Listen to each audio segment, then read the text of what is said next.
weapons of mass destruction thing turned out not to be true, I expected the American people to rise up. But they didn't.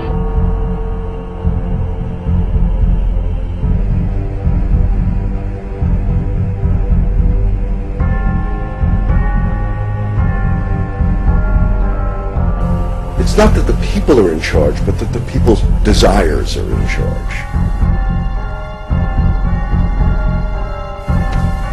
The people are not in charge. The people exercise no decision-making power within this environment. So the public is reduced from something which assumes an active citizenry to the idea of the public as passive consumers. Driven primarily by instinctual or unconscious desires, and that if you can in fact trigger those needs and desires, you can get what you want from them.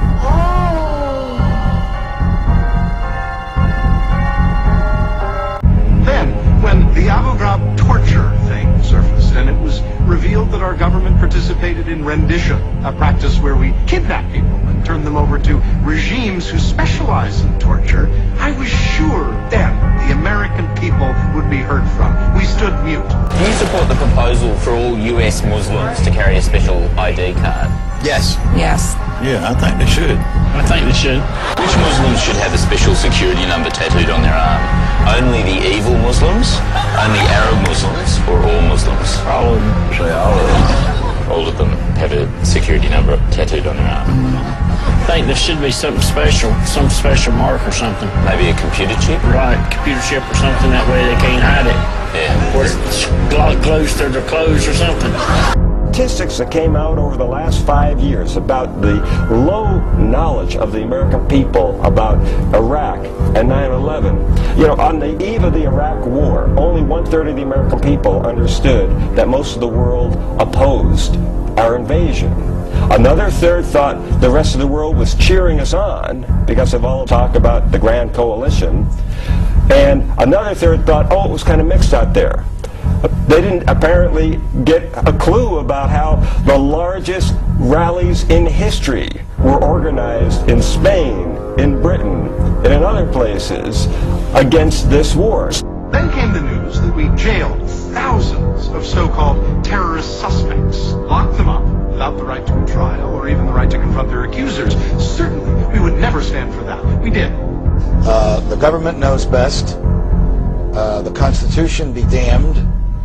And forget about rational thinking. Now, how did a generation of Americans come to this point that we would believe or want to believe that the government knows best, that the sheet anchor of our liberty, which was written to restrain the government, be damned? There's nothing more shallow than broadcast corporate television.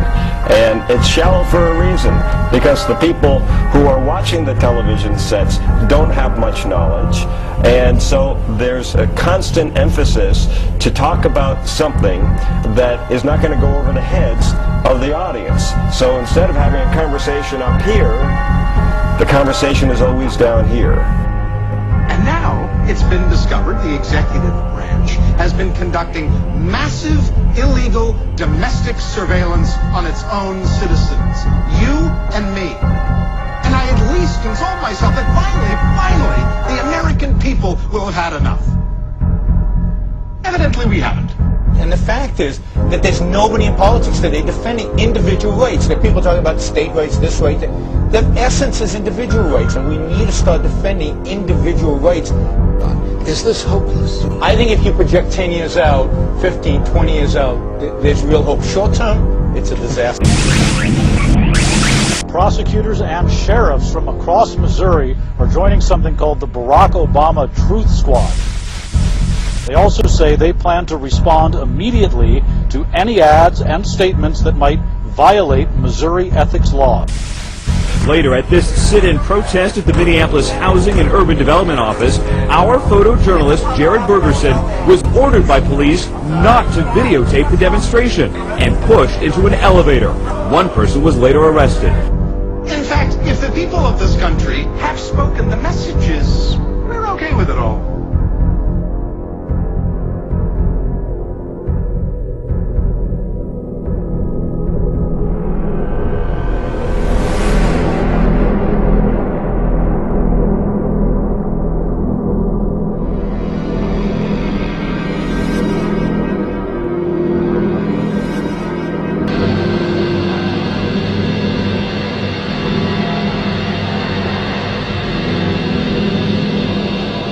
активные мероприятия in the language of the KGB, or psychological warfare. What it basically means is to change the perception of reality of every American to such an extent that despite of the abundance of information, no one is able to come to sensible conclusions in the interest of defending themselves, their families, their community, and their country. It's a great brainwashing process. The elite are laughing at us because they know that they have us exactly where they want us.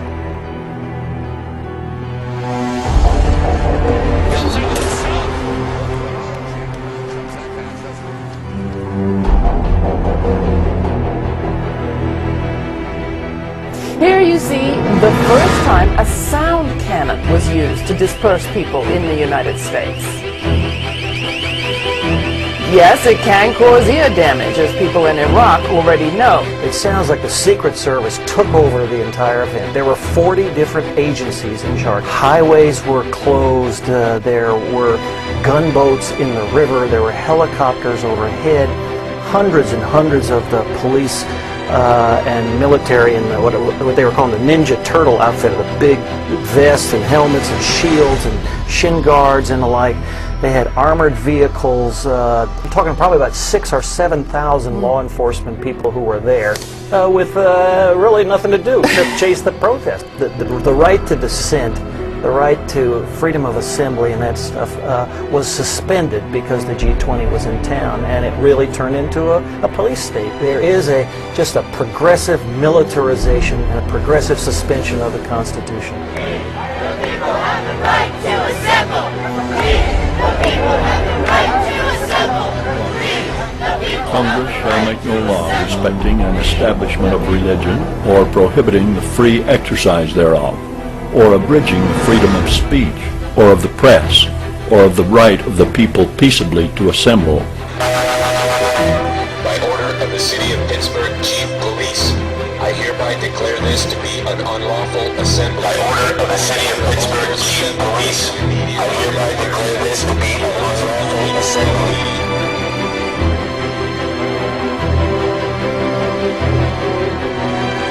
The elite are laughing at us. Stupid, dumb, gullible. They've given you baseball and apple pie and your beer, and you become satisfied with a job. And you know what J-O-B, you know what job means? Just over broke. They've given you exactly just enough to keep you quiet so that you won't rise up. They think they've almost got it made. They're sure that you're not going to rise up and do anything about it. You are not going to revolt, because they know that you're already so poor, and after 2 years, he said you'll be so poor you will not be able to rebel against the elite, and the elite are laughing at the gullible, stupid American.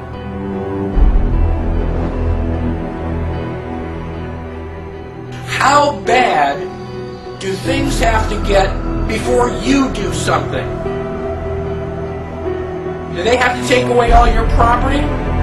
Do they have to license every activity that you want to engage in?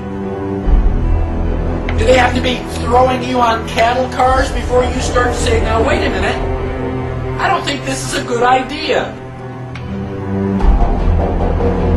How long is it going to be before you finally resist and say, no, I will not comply, period?